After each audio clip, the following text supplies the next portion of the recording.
Can we just talk today about our personal lives as we're coming into some pretty radical things that are going to happen here with the Great Reset and whatnot? I think it's really important that we monitor, are aware of our own spiritual health. And I think this world is, I like what the Bible says. The thief comes to rob, kill, steal and destroy, but I've come that you can have life and have it more abundantly. And I think that we live in a world that is here to rob, kill, steal and destroy. And anyone that's been in this world long enough has experienced all of that at various levels. And, you start to understand that it's almost like the whole of life is there to cause pain. The whole of life is there to be unjust. The whole of life is there to create a victim mindset in us. And as we are in a victim mindset, when we blame others, when we blame life, when we blame whatever, it owns us, and we can never be free to be what we are. And I like how the Bible adds to that and says, but I've come that you may have life and have it more abundantly. And I wanted to talk a little, just briefly, on abundant life today. We are looking at so much dramas that are going down, and it can be so overwhelming. What am I going to do? What can I change? How do I affect this? My life is this. And there's a lot of people here in Australia, and I know in other parts of the world, that are going to be losing their homes, losing their families, losing their wealth, losing life. And they're going to fall into victim thinking. Poor me, I don't deserve this. And they probably don't. But here we are. And as I had a choice to live in the, I have come that you could, the thief comes to rob, kill, steal and destroy, but I've come that you might have life and have it more abundantly.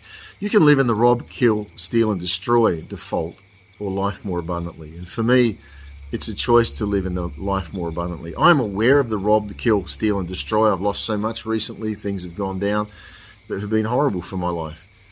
Lost friends, lost family, lost all sorts of things. But on the other side of that, I'm at peace. On the other side of that, there's that life more abundantly. And as I'm living in the life more abundantly, it's opening doors of things that are absolutely incredible. Opening doors to opportunities, opening doors to relationships, opening doors to friendships, whatever, that to me are out of this world. They don't make sense to this world. And I believe when we come into that spiritual awakening for me of who Jesus was in me, not the religious Jesus, but a romantic God, an expression of the Spirit. And I think a lot of folks can understand that because of freedom. Freedom, you can't teach freedom. You try and talk to people around you about what's going on, and if they don't get it, they just don't get it. Then others, when that freedom spirit comes alive in them, they're different people. And then they don't know what to do with it, and it often becomes about religion. I get a bit of a kick out of there's Sadiya Khan that is one of these psychologists for relationships, and I don't watch a lot of her, but I get a bit of a kick out of it. She's a woman who's trapped by her own beauty, trapped by her own prestige, trapped by her own ability to be in charge, and in my I don't know the woman, but in my estimation, it's probably very desirous to find romance that she's never had. She's aware it exists, I believe, but has not actually been probably have to step into that. Now, I don't know her. I could be speaking completely out of turn, but her videos are aimed very much at religion. The religion of love, the religion of relationships. And being a minister where I was into religion, I can tell you, Christian religion, that all they are doing is teaching you how to have a relationship. You go to church Sunday morning, we can teach you how to love God, what you can do, what you shouldn't do, how you should do it, what you shouldn't do.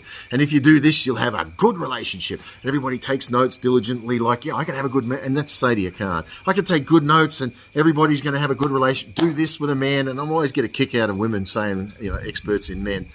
I always get a kick out of that. But, they know regular men, but they don't know men who have depth of the Spirit. They don't know men who are alive in the Spirit. They don't know men who have come into the Spirit of life. And, Sadia, my prayer for her would be that she actually comes into the spirit of romance. And as God touches her and she surrenders to her, whatever's going on in her knowledge, her religious knowledge of love, and enters into the spirit of love, I think that would be a beautiful thing for her. And as it is for all of us. But that's us with life. So many people are trying to figure it out. What can I do to make sure everything's correct and I'm going to do this. And it's a religious thing. You're going to make mistakes. They write notes on it. They try, I'm going to try harder. You know, I have a saying, anything you're trying to do or trying not to do is self-made religion. You are trying to be a good person. I'm trying to be a better husband. I'm trying to be a better wife. It's self-made religion. It's death. If you are trying, you've missed it. But when you are in the spirit of life, when you're in I've come that you might have life and have it more abundantly, Jesus said. When we step into that, when we allow the spirit of that to be in us, how do we do that? By surrendering to that, the peace, by surrendering and saying, you know what, I don't get it, I don't understand it, I don't like the vulnerability. What if I get hurt? But you know what, I feel it. And for me, when I was thinking about Sadia Khan as a good example, I looked at her and I thought, you know, you're looking for a prince or a king that you think you're worthy of. But I'll tell you what, maybe one day someone's going to walk into your life who's a man who's got nothing, of no value to your world. Someone that you're going to look at and go, I don't even know that I really, what do you bring to me? But you're going to look at him and go, oh man, something's just going to come alive in you. And when it comes alive in you, I would live under a bridge with you. I'd just sleep under the stars every night. Now I know people then bring their religious brain into that. Well, you can't live on love. Well, it's a good place to start. I'll take it. It hasn't hit me yet, but when it does, I'll take it. But everybody's trying to organise their life, and they're not living it. Life's running you. I remember when I first started my business years ago, my accountant said to me, Scott, you can run your business or your business can run you. And it was a great word. And I think in romance, in preparing for what's coming ahead, in preparing for life, you can run love or you can let love run you. And if you're running love, you don't have it. When love just overtakes you, when it becomes not what you do, but it becomes who you are, you're a different person. Sadia Khan, somewhere in her life, I pray to God that love just becomes who she is. And it's not a matter of just picking up and calling men that she knows she can get things and she can, the men all think I'm wonderful, and maybe she is. I don't want to take away from that. It doesn't meet your heart's needs, does it? Because you're an expert in love, like I was an expert in the love of God and the religion of God. But then one day I met God. One day I met love. One day love didn't become what I did, it became who I am. As you're preparing for what's coming ahead, as you're preparing your family, your friends and everything, let love be who you are. Surrender to love.